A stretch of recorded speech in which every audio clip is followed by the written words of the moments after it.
Mojim umom struje vječno različite teme i lijepe se za sjećanja poput hidroaktivne kreme zaribavaju prolaz mojih moždanih kanala.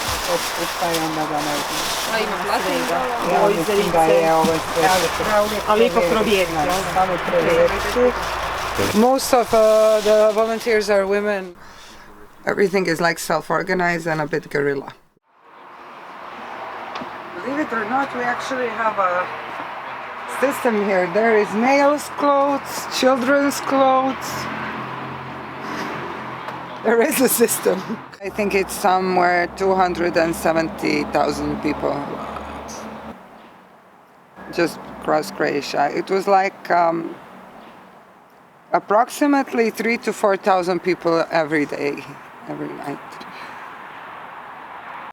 Literally until the first groups of people reached the border between Croatia and Serbia, the more public consciousness or the bigger media did not cover that at all. Maybe with a short story of a crisis going somewhere, happening somewhere else, with no thought that it will happen here as well, you know.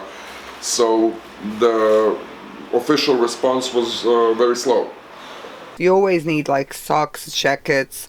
Sleeping bags are also good because if you don't have jackets in the sizes, you can always give a sleeping bag. And we really always had problems with men's jackets and men's shoes. They go like the fastest.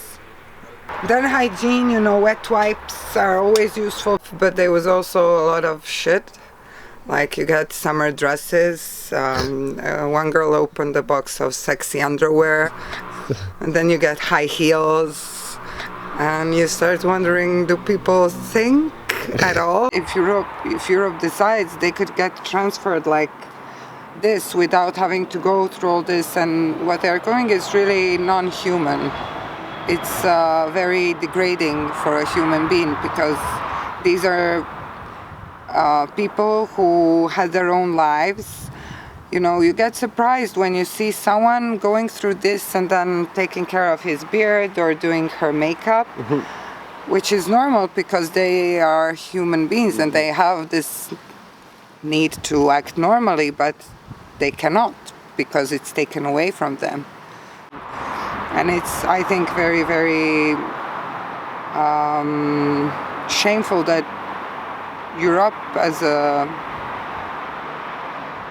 with its standards in civilization and all the declaration and convention is actually letting it go that way.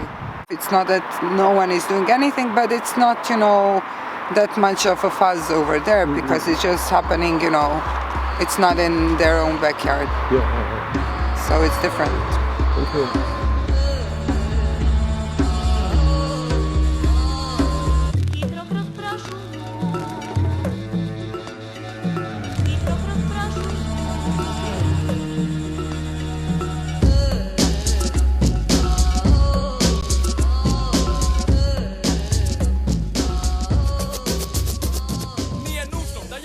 I think maybe that was a factor which made more people come to the protest because now we are aware that the fascism and the fascistic tendencies will be even greater than they were before this. We have to show solidarity to those refugees because they're not the ones doing the attacks. Pour moi, je remercie la Croatie plus qu'ils m'ont accepté.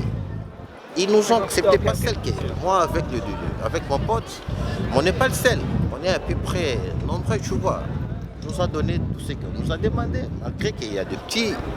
Mais ça suffit. La meilleure place pour se sentir à l'aise, c'est chez toi, tu vois. Mais quand tu pars quelque part aussi et que ton destin te pousse quelque part, donc si tu es là-bas, pour moi, c'est quelque chose que si tu te sens à l'aise, si c'est à Paris, à Bangladesh, je ne sais pas où, partout, quand tu te sens à l'aise et quand tu sens et quand tu rencontres des gens qui sont positifs, tu vois, moi, la vie peut... continuer. La vie continue. Oui, la vie continue. Donc,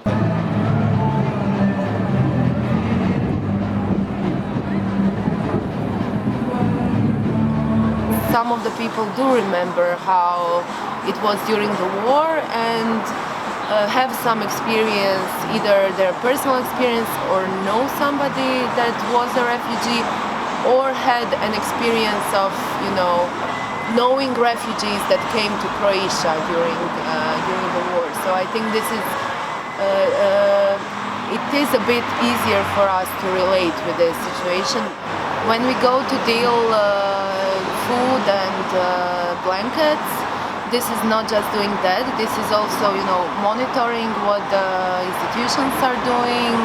To gain experience, to gain contacts, to establish networks from such work is for me very valuable, and it shouldn't be approached only from that perspective that we're only giving out sandwiches, because a lot of effort is being put into organizing. Réfugié, président de la République, tout. Ça, ce sont des titres que l'être humain a fait.